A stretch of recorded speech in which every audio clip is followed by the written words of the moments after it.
Staghorn Sumac, scientific name Rhus typhina. It's a member of a genus that has plants spread around the world, but none of them are used commercially for their timber. However, it does have some unique features.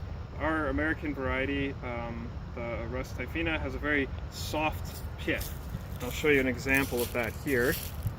Kind of has like a styrofoam-like texture. People use it to create novelty items like pipes. Here's a simple pipe I carved just in a matter of minutes. It was so easy to hollow it. Has a really pretty wood with a really vibrant color scheme in the cambium. The wood is very fuzzy as well on fresh growth, and that's why it gets its name Staghorn Sumac, because it's velvety like a deer's antlers before the velvets come off. There's a variety that grows in Europe and Asia that's used to make spices. I've never had any spice from our American variety, but these panicles in the late summer are used to make what's called sumac aid or sumac tea. You can take these and boil them in water, and then some people flavor it with honey. I've made it myself and just had it straight up, no honey added, and it's pretty refreshing.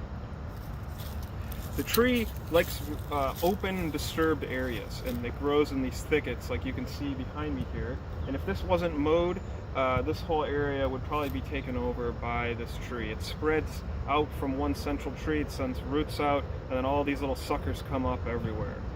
So in my yard I had one shoot out 25 feet from the base of the tree and had to mow it a few times before it finally gave up, and you do that every year. The leaves are really vibrant red in the fall. You can see here's an example of one. So that's a good way to tell that you have one of these trees in your yard when you see this. But it's definitely not a tree you want to plant unless you and your neighbor are both happy with this tree in your yard.